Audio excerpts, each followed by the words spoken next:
It is said that discipline makes a country great and without education a man is like an animal. आपको बता दें कि ये दोनों बातें कही जाती है, लेकिन इन दोनों चीज़ों की अगर भरपाई होती है यानी कि डिसिप्लिन और फिर शिक्षा, तो ये दोनों चीज़ें आपको बता दें कि पटना के स्टूडेंट हेवन हाई स्कूल में दी जाती है, जो कि पटना के खेमन चौक में स्थित है। आपको बता दें कि जब इस विद्यालय के बच्चे सड़कों पर निकलते हैं तो जैसे पंक्तिबद्ध होकर के प्रेयर से निकल करके बच्चों को क्लास में जाना होता है, सड़कों पर वह वैसे ही चलते हैं। कोई एक दूसरे से हाथ मिला करके या सड़कों को घेर करके जो ट्रैफिक नियम होता है, इन तमाम चीज़ों का पालन करते हुए अगर बच्चा सड़क पर दिखता है तो मुझे लगता है कि उस बच्चों के विद्यालय में जा करके उसके विद्यालय के सिस्टम को आपसे दिखाना चाहिए। आपको बता दें कि पटना शहर के खेमन चौक पे हम मौजूद हैं और उसी विद्यालय में मौजूद हैं जिस विद्यालय के बच्चे ये सड़कों पर आपको जाते हुए दिख रहे हैं। हम विद्यालय के बच्चों से बात करेंगे, हम विद्यालय के एक एक एक्टिविटी को, एक एक गतिविधि को आपसे दिखाने का प्रयास करेंगे।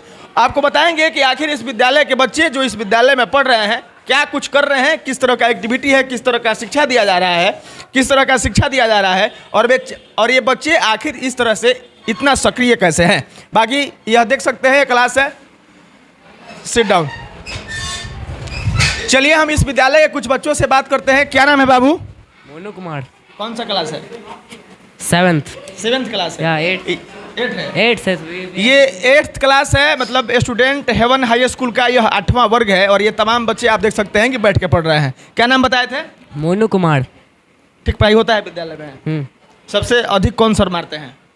No one, everyone is fine. अच्छा, they don't use violence against the student. They just make us understand about the thing. चलो अब इस विद्यालय के तमाम छात्रों से कुछ भी पूछा जा सकता है। अच्छा, हिंदी समझ में आती है? चलो कोई बच्चा एक खड़ा हो जाएगा और who was the first prime minister of India? Jawaharlal Nehru. Pandit Jawaharlal Nehru. Yes, Pandit Jawaharlal Nehru. ठीक है, क्या नाम बताए थे बाबू आप? मोनू कुमार। मोनू कुमार। चलो तुमसे एक सवाल पूछते हैं कि भारत के मतलब सीमाओं को चाहे छोड़ दो, भारत के डिफेंस सिस्टम को कैसे मजबूत किया जाएगा? तुमको जवाब देना है अंग्रेजी में। Defense system. So basically, do you all know about our missile man of India, APJ Abdul Kalam? He has given the great contribution and he has built many of the weapons, just like he has given the Parmanu to us. He has make our desh Parmanu Sampann India, and for the basically defense come under the president. So president should to work and prime minister should give the budget in the defense also, so that defense can go out the more higher and they can become best defense among the countries, and that's all I want to tell for the किसी विद्यालय में जाना, किसी विद्यालय के class में जाना और उनसे कहना कि इस टॉपिक पे आप बोलिए, अपना इंट्रोडक्शन दीजिए, ये आम बात है। बच्चों को यह बताया जाता है, बच्चों को उनका इंट्रोडक्शन याद कराया जाता है। लेकिन किसी क्लास में जाइए और अगर उस क्लास के बच्चों से अगर अपने तरफ से सवाल पूछिए, आप बढ़ जाइए। बाकी किसी क्लास में जा कर के अगर अपने से सवाल किया जाता है तब यह सामने आता है कि हाँ, बच्चों को यह सिखाया नहीं गया था, रटाया नहीं गया था। बच्चों से जो सवाल किया जा रहा है वह अपना सवाल है और बच्चों का उत्तर जो है वो अपना है। बाकी हम इस क्लास में, कौन सा क्लास है बाबू? 9th। खड़ा हो जाइए। 9th क्लास है? Yes sir. तो आपसे कोई सवाल किया जाएगा तो आप जवाब देंगे? या आई कैन। चलिए, मेरा पहला सवाल यही है कि मतलब बिहार भारत का गरीब राज्य है, इसको मतलब डेवलप करने के लिए क्या क्या किया जाना चाहिए? Yeah, for developing the Bihar, we have to make the industries here, because in the comparison of other state in Bihar, there is no more industry. Due to that, our Bihar is poor, and in Bihar there is not more literacy rate in the comparison of Kerala. In Bihar there is not there is more unemployment. Due to this, our Bihar is last in the comparison of other state. क्या बात है। नौवीं में पढ़ने वाला बच्चा, अगर उससे आप पूछिए कि बिहार का डेवलपमेंट कैसे हो सकता है, और अगर बच्चा बिहार में इंडस्ट्री नहीं होने का और लिटरेसी रेट कम होने का बात बताए तो 9वां क्लास का बच्चा यह समझ जाएगा। तो आप समझिए कि वह बच्चा स्टूडेंट हेवन हाई स्कूल का होगा। चूँकि 9वां में पढ़ने वाले बच्चे का उम्र महज 14 से 15 वर्ष होता है। 9वां में पढ़ने वाला बच्चा यह नहीं समझ सकता है कि बिहार का विकास कैसे हो सकता है, लेकिन इस विद्यालय के बच्चे ये बता पा रहे हैं, ये अपने आप में बड़ी बात है। खड़ी जाओ बब्बू। क्या नाम है? अंजनी कुमारी फ्रॉम नीतीश कुमार कौन है? He is the CM of Bihar. अच्छा, उनके बारे में 5 लाइन बोल सकती हो अंग्रेजी में? या बोलो। He is the CM of Bihar and and he belonged from the Rajgir, and from where he belonged, he developed that district too much. Just like in Rajgir, they had made the one glass bridge. They had tried to. They want to make their stadium. They want to make their airport and etc. more. And he also want that in that district the people will get too much knowledge, and they will get the job also. चलो बाबू आप खड़ा हो जाओ। आपसे भी एक सवाल ये है कि आखिर अपना राज्य बिहार अब तक इतना गरीब क्यों रहा है, बोल सकते हो इस पे? So our state Bihar is backward in the level of everything, because here is not an investment in human capital. If we invest in human capital, if our CM is investing in human capital, then the Bihar also got many profit. In previous time, Bihar have many university like Nalanda, Visvadhyalaya, everything.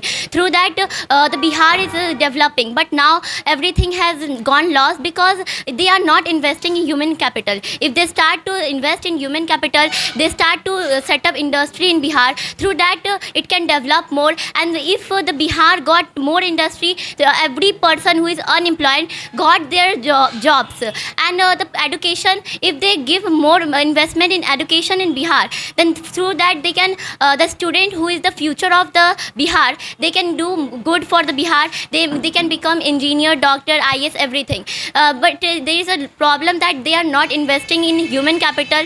If they invest more in human capital, then the Bihar will develop more. बाकी देख सकते हैं जी, किसी भी विद्यालय में किसी बच्चों से कोई भी सवाल करना और उस सवाल का उत्तर पाना, यह अपने आप में बड़ी बात है। आप समझ सकते हैं कि किस तरह के कड़वे हम सवाल किए थे। इस सवाल का कोई मतलब ही नहीं है, ये सवाल और ये किताबी दुनिया से बाहर की बात है। और किसी भी बच्चे से कोई भी सवाल करो और वह बच्चा खड़ा होकर के जवाब दे दे, तो आप समझिए कि यह कितनी बड़ी उपलब्धि है और किस तरीके के क्वालिटीपूर्ण शिक्षा का देन है। इस विद्यालय के तमाम बच्चों से आप कोई भी टॉपिक दीजिए, उनको यह तय नहीं किया गया है कि यही पूछना है, हम अपने से सवाल कर रहे हैं और बच्चे जवाब दे रहे हैं। बाकी अगर विद्यालय के बच्चे इस तरह का जवाब दे रहे हैं तो इस विद्यालय के प्रिंसिपल से भी बात किया जाएगा और इस विद्यालय के सिस्टम के बारे में जाना जाएगा, आपको बताया जाएगा। चलिए ऑफिस में इस विद्यालय के प्रिंसिपल सर से बात करते हैं और आपको बताते हैं इस विद्यालय के फैसिलिटी के बारे में। चलिए इस विद्यालय के ऑफिस में चलते हैं और प्रिंसिपल साहब से बात करते हैं, आपको बताते हैं कि किन किन सुविधाओं के साथ यह विद्यालय यहाँ पर चल रहा है। आप देख सकते हैं जैसे यहाँ पे आप एंटर करिएगा, रिसेप्शन मैनेजमेंट है और यहाँ पर एक मैडम बैठी हुई है। हम बात करेंगे कि आखिर इस काउंटर से या फिर यहाँ रिसेप्शन पे मतलब क्या कुछ होता है, मतलब किन किन समस्या का समाधान होता है यहाँ से। यहाँ हर एक प्रॉब्लम का सोल्यूशन होता है, जैसे बच्चों से रिलेटेड हो गया, टीचर्स हो गए हैं, सारा चीज़ जो भी फर्स्ट आते हैं पहले हम लोग से मीट करते हैं, उसके बाद ही सर के पास अलाउड होना चाहिए। कोई नया बच्चा है उसको यहाँ पे मतलब लेना है। हाँ, एडमिशन से रिलेटेड जो भी है, एडमिशन हम लोग पहले प्रोसीजर यहीं पर बताते हैं, सारा कुछ आप यहीं से हाँ यहाँ से करते, फिर सर जो भी फिर सर के पास अलाउ भेजते हैं, फिर हम लोग से ये अगर मतलब सेटिस्फाइड नहीं होते तो सर के पास भेजते हैं। वैसे तो आप सब किसी को सुविधा कर ही देते होंगे। हाँ, कब से काम कर रहे हैं यहाँ पे? हाँ 3 ईयर, मतलब 3 सालों से अगर आप यहाँ पे काम कर रहे हैं तो बड़ी बात है। विद्यालय अच्छा है? हाँ बहुत ज़्यादा अच्छा है। आपको काम करने में अच्छा लगता है? अच्छा भी, और कुछ सीखने को भी मिला बहुत कुछ। क्या नाम है आपका? ईशाना रॉय। क्या? ईशाना रॉय। ये ईशाना रॉय हैं और यहाँ रिसेप्शन काउंटर को संभालती हैं। यह बताती हैं जो भी लोग, चाहे वह गार्जियन हो, चाहे वह कोई स्टूडेंट हो, नया एडमिशन हो या किसी भी प्रकार का विद्यालय का फैसिलिटी हो या जो भी चीज़ों को समस्या जो होता है, उन समस्याओं का यहाँ से समाधान किया जाता है। इधर आप देख सकते हैं इस विद्यालय का प्रिंसिपल ऑफिस है। हम चल के बात करेंगे प्रिंसिपल साहब से और कुछ कड़वे सवाल भी हो सकते हैं जो आप तक पहुँचना जरूरी है। बाकी मैं आई कम इन सर। बाकी देख सकते हैं यह काउंटर लगा हुआ है और जैसे मैंने आपसे कहा कि विद्यालय की एक एक गतिविधि को आपसे देखने और दिखाने लायक है। यहाँ पे देख सकते हैं, यहाँ पे लगा हुआ है प्रिंसिपल सोनू कुमार चौधरी जी हमारे साथ मौजूद है। हम कुछ सवाल करेंगे और बात करेंगे। देखिए हम रास्ते से जा रहे थे और मतलब पटना शहर में तमाम विद्यालय हैं, हर जगह मतलब यह ध्यान नहीं टिका, लेकिन आपके विद्यालय के बच्चों की एक्टिविटी को देख करके ऐसा लगा कि इस विद्यालय के प्रिंसिपल से, इस विद्यालय के मैनेजमेंट टीम से बात करनी चाहिए कि आखिर किन किन फैसिलिटी के साथ, किन सुविधाओं के साथ आप लोग विद्यालय चला रहे हैं। सबसे पहला सवाल तो यही कि उन बच्चों में, जिन बच्चों को हम सड़कों पर देख रहे हैं, इस तरह का एक्टिविटी कहाँ से लाते हैं आप लोग? सर सबसे पहले ये तो कि आप लोग का बहुत बहुत धन्यवाद कि आप हमारे यहाँ आए और हम इसके थ्रू लोग भी जान पाएंगे कि हम लोग क्या बच्चे के लिए कर पा रहे हैं। एक्चुअली में सर हमारा रियल माइंडसेट है कि बच्चों को जो डेवलपमेंट होता है वो माइंडसेट डेवलपमेंट ही रियल एजुकेशन होता है, क्योंकि हर एक सिलेबस का अंतिम लक्ष्य, अंतिम जो उसका लक्ष्य बिंदु है वो यह है कि बच्चे का माइंडसेट डेवलप हो जाए। एज फॉर एग्जांपल समझिए आप कि जब हम लोग बचपन में एक बरदराज वाली कहानी पढ़ते थे कि एक लड़का है जो बहुत ही भोंदू है, उसमें बहुत ज़्यादा सर्वांगीण विकास नहीं हो रहा, गुरुजी उसको मार मार के तंग आ गए, कुछ विकास नहीं हो रहा, उसके क्लास के बच्चे अगले दर्जे में जा रहे हैं बट बच्चे में कोई विकास नहीं हो रही है। तो ऐसी स्थिति में गुरुजी ने बोला ये मंदबुद्धि है, इसका कुछ नहीं होगा। कुछ दिनों के बाद गुरुजी ने बोला तुम घर जाओ, और घर जाने के बाद वहीं रहना। जब बच्चा घर जा रहा था तो रास्ते क्रम में उसने कुआं में देखा कि रस्सी बार बार आती जाती है तो पत्थर पर भी निशान पड़ता है, हम बार बार जाएंगे तो पढ़ेंगे तो हमारी बुद्धि भी खुल जाएगी। और उसने बहुत पढ़ा और लास्ट में बहुत बड़ा विद्वान बना। मकसद सर यह है कि यह जो कहानी दी गई थी पाठ्य पुस्तक में, इसका उद्देश्य कहीं से यह नहीं था कि बच्चों को एग्जाम पास करवा दिया जाए और पहला दर्जा से बच्चा दूसरा दर्जा में चला जाए। इस कहानी का मुख्य उद्देश्य यह था कि जो बच्चा इस कहानी को पढ़ रहा है वह अपने रियल लाइफ में इस बात को समझ सके कि बार बार रसरी आवत जात है और सिर पर पड़त निशान। तो बार बार रसरी आने जाने से निशान पड़ती है। बरदराज पढ़कर विद्वान बन गया तो मैं भी बार बार पढ़ने से विद्वान बन सकता हूँ। इसका मकसद रियल लाइफ में यूटिलाइज करना है। मीन्स ये तो मैंने एक कहानी बताई, चाहे हिस्ट्री है, सिविक्स है, ज्योग्राफी है, इकोनॉमिक्स है, कुछ भी है। आप जब पढ़ते हैं तो उसका मकसद होता है रियल लाइफ में उसको यूटिलाइज करना, न कि सिर्फ पढ़कर एग्जामिनेशन पास करना। तो अपनी स्कूल यह प्रयास करती है कि बच्चों को जो भी चीज़ें पढ़ाई जाए, चाहे वो सिलेबस से हो या एक्स्ट्रा एक्टिविटी के द्वारा हो, उसको वो रियल लाइफ में यूटिलाइज करना स्टार्टिंग से सीखे। चलिए, मतलब जो भी आप कहानी सुनाए, जो भी आप अपना एक्टिविटी बताए, विद्यालय या कोई गार्जियन अपने बच्चे को इन कथा कहानी सुनकर के एडमिशन नहीं करवाता है। मेरा सवाल यह है कि आपके विद्यालय में कोई नया गार्जियन, नया बच्चा जो नामांकन लेना चाहता है, आखिर आप ही के विद्यालय में, पटना ऐसे बड़े शहर में आप ही के विद्यालय में क्यों आए? क्योंकि सर हमारे स्कूल सिर्फ बच्चों को सिलेबस नहीं पढ़ाती, बल्कि उस सिलेबस में लिखे हुए चीज़ों को जीवन में यूटिलाइज करना सिखाती है। उसके थ्रू आप देखेंगे हमारे स्कूल में रेगुलर बेसिस पे असेंबली होती है, जो असेंबली हाउस वाइज बटी हुई है। हमारे स्कूल में 4 हाउस है, अब्दुल कलाम नाम से, आर्यभट्ट, विवेकानंद, मदर टेरेसा, ये 4 आइकन हैं जिनके नाम से हम लोग हाउस चलाते हैं। एक्चुअल में इस हाउस का अलग अलग कलर होता है, जैसे कि blue house, saffron house, yellow house और एक हाउस है हमारे पास, और इस चारों हाउस का आइकन है। इस चारों हाउस के बच्चे अपने असेंबली डे के दिन असेंबली करते हैं। असेंबली में उन्हें एंकरिंग करना होता है, स्पीच करना होता है, न्यूज़पेपर थॉट पढ़ना होता है, हेडलाइंस देना होता है, इस तरह से बहुत सारे काम उसे करने होते हैं। और ये सारा जो प्रोसीजर है ना सर, ये बच्चे की जो नॉलेज है उसको यूज करने के तरीके को बताता है। इसीलिए आप कह सकते हो कि जब भी कोई बच्चा पढ़ा तो पढ़ लिख कर सिर्फ क्लास पास कर जाता है, बट फिर भी बेरोजगार घूम रहा है, क्योंकि उसके पास डिग्री तो है बट नॉलेज नहीं है। और यदि नॉलेज है भी तो वो जो न्यूटन्स लॉ या आर्किमिडीज लॉ पढ़ा, सिर्फ उसको पढ़ के उसने अपने पास रख लिया है, उसको यूटिलाइज अपने लाइफ में कैसे करना है they don't know about that. तो हमारी स्कूल ये ट्राई करती है कि बच्चे के पास जो नॉलेज है उसको वो रियल लाइफ में यूटिलाइज कर सके, और इसके लिए हम लोग प्लेटफॉर्म दिए हुए हैं। हमारे स्कूल्स में डिबेट होती है, क्यूज होती है, प्रेजेंटेशन होती है। बच्चे को नए नए चीज़ों पे प्रेजेंटेशन देना होता है, और नए नए टॉपिक सोचते हैं, नए नए आइडियाज़ सोचते हैं, उस आइडियाज़ को दिखाते हैं। और कहिए सर क्यों दिखाते हैं? आप लोग प्रेशर देते होंगे, मारते पीटते होंगे, तो इसकी कोई ज़रूरत नहीं है। हम लोगों ने स्कूल में कम्पिटिटिव माहौल बनाई है। कंपटीशन की वजह से बच्चों को पता होता है कि आर्यभट्ट हाउस के बच्चे यदि दिखाएंगे तो उनका मार्क्स ज़्यादा आएगा, तो हमें दिखाना है। तो इसीलिए वो लोग नए नए चीज़ों को सोच के लाते हैं और फिर उसको यहाँ पे रिप्रेजेंट करते हैं। उसके अकॉर्डिंग उनका मार्किंग सिस्टम होता है। तो वे हमारे बच्चे जो पढ़ते हैं ना सर, वो दबाव में, प्रेशर में नहीं पढ़ते, फॉर्मेलिटीज़ के नहीं पढ़ते, वो दिल से पढ़ते हैं, उनको उतना मोटिवेट किया जाता है। चलिए, मतलब तमाम विद्यालयों में यह सिस्टम तो मतलब आपका विद्यालय का मुझे अलग दिखा, जो ये 4 आइकन वाला आप बात बता रहे हैं। लेकिन 800-1000 बच्चे किसी विद्यालय में हैं, 15-16 या 20 स्टाफ हैं। इन तमाम मतलब 800 या 1000 संख्या वाले मतलब जहाँ इतना संख्या है बच्चों का, उसमें कोई एक बच्चा मंदबुद्धि है, वह नहीं पढ़ रहा है, वहाँ कहाँ गलती कर रहा है? एक प्रिंसिपल होने के नाते और 20 फैसिलिटी मतलब जो भी फैकल्टी के लोग हैं, वह कैसे उस बच्चे को ढूंढ पाते हैं कि इस बच्चे में ये कमी रह गई है? सबसे पहले तो सर कि हमारी स्कूल के सारे बच्चे हाउसेज में बैठे हुए हैं। हर हाउस का एक टीचर इंचार्ज होता है, उसके अंदर में 30-40 बच्चे होते हैं और वो पर्सनल केयर कर लेते हैं। उसके बावजूद भी हमारे यहाँ मॉनिटरिंग की व्यवस्था है। हर बच्चे को हम लोग 1 घंटा 1 वीक में समय देते हैं, जैसे पर्सनल लेवल पर मैं खुद रहता हूँ उसमें, और हमारे 2-3 टीचर की टीम रहते हैं। हम लोग मिलकर बात करते हैं कि बच्चे का माइंडसेट है कैसा, बच्चा किस तरीके से सोचता है, बच्चा घर में अपने रिलेटिव से कैसे बात करता है, इसके बारे में हम बच्चों से बात करते हैं, बच्चों का माइंडसेट जानते हैं, और उसके अकॉर्डिंग हम बच्चे को मोटिवेट करते हैं कि उनके रियल लाइफ में क्या चेंजिंग आएगी। सबसे बड़ी बात देखिए, आप किसी भी बच्चे को तुरंत चेंज नहीं कर सकते, क्योंकि टीचिंग कोई ईंटा उठाने का काम नहीं है कि हम यहाँ से उठा के वहाँ रख दिए और काम हो गई। ये काम समझाने का है, और समझाने से ज़्यादा समझने का काम है। तो रेगुलर थोड़ा थोड़ा हम बच्चे को समझाते हैं, जिससे बच्चे एक समय में आकर समझ जाते हैं कि रियल में उन्हें कैसे बिहेव करना है, और उन्हें ये पता भी नहीं चलता कि स्कूल उन्हें समझा रही है, क्योंकि हम लोग उसे समझाते नहीं, अलग अलग मेथड से उन्हें ट्रीट करते रहते हैं कि आप ये काम मत करो, असेंबली में ऐसे करो, स्पीच बस ऐसे दे दो और कोई काम नहीं है आपका, आप सिर्फ एंकरिंग कर लो और कोई काम नहीं है। तो उन्हें लगता है कि यदि हम एंकरिंग दे दें तो सर खुश, तो सिर्फ वो एंकरिंग करता है। बट सोचिए, एक एंकरिंग करने से पहले वो क्या क्या करता है। उसे पता है कि मुझे कोई काम नहीं है, मैं कोई होमवर्क नहीं करूँ, मुझे पिटाई नहीं लगेगी, बस एंकरिंग करना है। अब एंकरिंग का टॉपिक है अब्दुल कलाम हाउस का, मान लीजिए हमारे यहाँ टॉपिक है द स्टार, या फिर अभी हाल में टॉपिक था आर्टिफिशियल इंटेलिजेंस। तो आर्टिफिशियल इंटेलिजेंस पे बच्चे को एंकरिंग करनी है, तो फर्स्ट ऑफ ऑल उसे आर्टिफिशियल इंटेलिजेंस के बारे में सारा नॉलेज चाहिए, और वो नॉलेज उसके बुक्स में तो है नहीं, क्योंकि सिलेबस में आर्टिफिशियल इंटेलिजेंस है नहीं। तो बच्चे घर पे जाते हैं, गूगल पे सर्च करते हैं, जब वो सर्च करेंगे आर्टिफिशियल इंटेलिजेंस तो बहुत सारी चीज़ें ओपन होती है।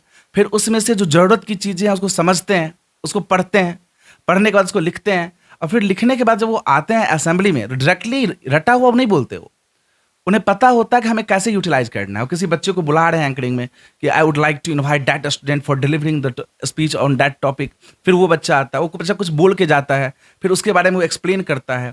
तो इसके थ्रू उसे समझने की कैपेसिटी डेवलप हो जाती है, अंडरस्टैंडिंग कैपेसिटी डेवलप हो जाती है, और एक एंकरिंग करने के प्रोसेस में वह यह जान लेता है कि किसी चीज़ को कैसे पढ़ना है, कैसे समझना है, और समझकर कैसे उसको यूटिलाइज करना है। तो दे कैन यूटिलाइज ऑल्सो। और मैंने पहले ही बताया आपको कि एजुकेशन का मतलब ही है कि हमें चीज़ों को पढ़कर उसे यूटिलाइज करना आना चाहिए। हमारे स्कूल्स में डिबेट भी होती है, तो अब मान लीजिए डिबेट हो रही है, दो हाउस के बीच में डिबेट है, दो बच्चे हैं हमारे पास, एक विवेकानंद हाउस के बच्चे हैं, अब्दुल कलाम हाउस के बच्चे हैं, दोनों बच्चे आमने सामने, दोनों के बीच में टॉपिक है आर्टिफिशियल इंटेलिजेंस इज गुड और आर्टिफिशियल इंटेलिजेंस इज बैड।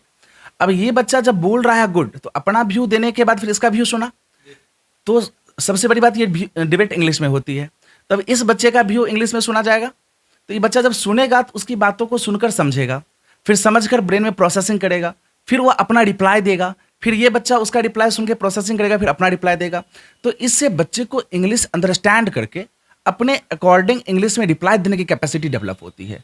और जो बच्चा इंग्लिश को समझकर इंग्लिश को रिप्लाई दे सकता है, वह बच्चा किसी भी एग्जामिनेशन के क्वेश्चन को पढ़ेगा तो समझेगा भी, और फिर ब्रेन में प्रोसेसिंग करके उसका आंसर राइट कर सकता है। चलिए, तो ये एडवांस वे है हमें टीच करने का। मेरा एक अंतिम सवाल, कोई एक बच्चा किसी एक बच्चे को आप लोग कैसे जांचते हैं या कैसे एनालिसिस करते हैं कि यह बच्चा a+b का होल स्क्वायर समझने लायक हो गया है? सर हम लोग को पता चल जाती है, यदि क्लासेस में टीचर्स हैं और रियल टीचर्स हैं जो पढ़ा रहे हैं, तो फेस देख के पता चल जाता है कि ये बच्चा इस बात को समझा या नहीं समझा। वैसे जो बच्चा वीक होते हैं, स्कूल से सर, ये इंस्टीट्यूट तो है नहीं, हम लोग के पास 6 घंटे बच्चे होते हैं, हमें पता होता है कि इस बच्चे में ये वीकनेस है, ये बच्चा समझ नहीं रहा होगा। वैसे फेस एक्सप्रेशन से हम लोग समझ जाते हैं कि इस बच्चे में क्या है। वैसे तो अपने स्कूल में तो मॉनिटरिंग होती है बच्चे का, हम लोग माइंड सेट चेक करते हैं, पर वीक में 1 घंटा हम लोग बच्चे का स्पेशल मॉनिटरिंग करते हैं कि इस बच्चे में क्या वीकनेस है। अब देखिए ना सर, ये डायरी जैसे है, ये डायरी आपको दिखाएगी, ये एक्चुअल में हमारे यहाँ रखा हुआ है, 4 मार्च 2021 का डायरी है। अब देखेंगे इसको, इसमें क्लास 8 लिखी हुई है, नॉट पेरेंट सिग्नेचर। 3 बच्चा है, अंजलि, शिवम और राहुल, जिसके डायरी में पेरेंट साइन नहीं था। ये सर आज की बात नहीं है, 4 मार्च 2021 की है, जिसमें इस बच्चे के पास पेरेंट सिग्नेचर नहीं था। हमारे पास रिकॉर्ड है, आज ये बच्चा हमारे पास से 10th पास आउट हो चुका है। इस बार अभी एग्जाम चल रही है, वो लोग शिवम कॉन्वेंट में सेंटर गया है, वो लोग अभी एग्जाम दे रहे हैं। ये बच्चा देखो, डिस्टर्ब क्लास, विशाल और शिवम क्लास को डिस्टर्ब कर रहा है, नॉट पेरेंट्स नेचर, सीखा खुशी में पेरेंट्स नेचर नहीं है। अब पर डेट बाय डेट देखेंगे सर कि ये अपडेशन है हमारे पास। जैसे देखिए 17 मार्च, ऑफेंस द रूल, मुस्कान, अमित, सुजीत, आलोक ने रूल को तोड़ा है, टॉकिंग इच अदर, एक दूसरे से बात कर रहा था, इस बच्चे ने हिंदी बोला। एक्चुअल में ये इसलिए लिखी हुई है सर कि हमारे स्कूल में हिंदी बोलना अलाउ नहीं है। अपनी स्कूल एक कंप्लीट इंग्लिश कैंपस स्कूल है, यानी हमारे स्कूल में जब बच्चे इंटर करते हैं तो फिर वो हिंदी में बात नहीं करते, वो कंप्लीट इंग्लिश में ही टॉक करते हैं। तो कंप्लीट इंग्लिश कैंपस स्कूल है, तो कोई बच्चा यदि 1 वर्ड भी हिंदी स्पीक करता है तो ये रिटेन है हमारे पास, speak Hindi, very bad language. तो इस तरह से हम लोग रिकॉर्ड रखते हैं, हर एक बच्चे का पर डे रिकॉर्ड रखते हैं कि हमारी बच्चे कौन सी एक्टिविटी कर रहे हैं, कौन से नहीं कर रहे हैं। यदि आप मुझे पूछेंगे कि सर आज से 2 साल पहले आपके इस बच्चे ने उस दिन क्लास में कौन सी एक्टिविटी की थी, तो मैं आपको बता सकता हूँ कि उस दिन ये एक्टिविटी किया था। सुना आपने, जैसा सोनू कुमार चौधरी जी ने आपसे अपने विद्यालय के सिस्टम को बताया, आपने यह कम ही देखा होगा कि कई अन्य विद्यालयों में इस तरह की सुविधा, इस तरह का नवाचार, इस तरह का इनोवेशन किया जाता हो। मतलब विद्यालय में जाना, नामांकन कराना, क्लास पढ़ना और प्रतिदिन जाना आना और फिर एग्जाम पास कर जाना, विद्यालयों की यही रीत रही है। बाकी देहातों में या फिर शहरों में प्राइवेट विद्यालय को देख करके जहां मन में यह ख्याल आता है कि ये विद्यालय सिर्फ ठगी का एक अड्डा है और बच्चों से और गार्जियनों से सिर्फ पैसा का हड़प किया जाता है, वहीं पर आपको बता दें कि स्टूडेंट हेवन हाई स्कूल जो कि पटना के खेमनी चक में है, यहाँ पर जब आप अपने बच्चों को लेकर के आते हैं तो यहाँ पर एक बेहतर माहौल मिलता है और आपके बच्चे का सर्वांगीण विकास होता है। जैसा सर ने बताया, जैसा हमने सड़कों पर देखा, और यह देख करके बच्चों की एक्टिविटी को देख करके आदमी आतुर हो गया कि इस विद्यालय के प्रिंसिपल से, इस विद्यालय के टीम मैनेजमेंट के जो भी लोग हैं उनसे बात करना चाहिए। बाकी मेरी आपसे गुजारिश है कि पटना के खेमन चक में चलने वाला यह स्टूडेंट हेवन हाई स्कूल, इसके बच्चों के लेकर के और इस विद्यालय को चलाने वाले सोनू कुमार चौधरी जी ने जो बताया, जो नवाचार, जो नया नया सिस्टम बताया, विद्यालय सिर्फ बिल्डिंग भर नहीं है, लेकिन विद्यालय के अंदर और उस बिल्डिंग में बैठे तमाम बच्चों को किस तरह का क्वालिटीपूर्ण एजुकेशन दिया जाता है, यह तमाम चीज़ें आप इस वीडियो में देख पा रहे होंगे। देखिए, बाकी मेरी आपसे गुजारिश है कि इस खबर को लेकर के, इस वीडियो को लेकर के आपकी क्या राय है, आपकी प्रतिक्रियाएं अपेक्षित है। हम मिलेंगे फिर किसी नए वीडियो में, तब तक के लिए धन्यवाद।